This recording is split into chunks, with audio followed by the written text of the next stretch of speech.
বর্তমান বাংলাদেশে অনেকগুলো ঘটনাই ঘটে যাচ্ছে। তার মধ্যে একটি ঘটনা হলো চলছে ব্যাপকভাবে চাঁদাবাজি। বাংলাদেশে ব্যাপকভাবে চাঁদাবাজি চলছে। এই চাঁদাবাজ এই চাঁদাবাজিগুলো কারা করতেছে সেটা আমার বলার বিষয় না।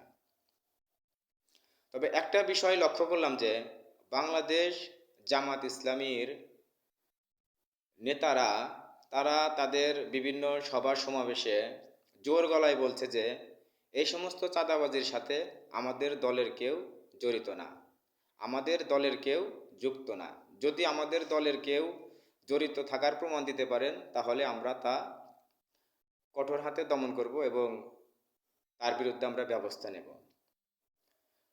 তো তারা বাংলাদেশ জামাত ইসলামী নেতাকর্মীরা এটা খুব জোর গলায় বলছে। আরেকটা বিষয় দেখতে পাচ্ছি যে বাংলাদেশ জামাত ইসলাম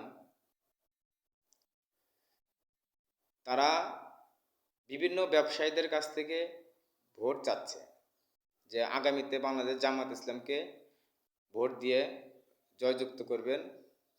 আমরা কথা দিচ্ছি যে আপনার ব্যবসা প্রতিষ্ঠান থেকে আমরা 1 টাকা চাঁদা নেব না এবং কাউকে চাঁদা নিতেও দেব না, এবং আপনার ব্যবসা প্রতিষ্ঠানের নিরাপত্তার দায়িত্ব আমাদের, যদি বাংলাদেশ জামাত ইসলাম ভবিষ্যতে ক্ষমতায় যায়।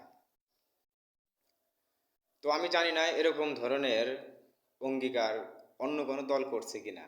যদি অন্য কোনো দল এরকম ধরনের অঙ্গীকার করে থাকে তাহলে অবশ্যই একটু জানাবেন।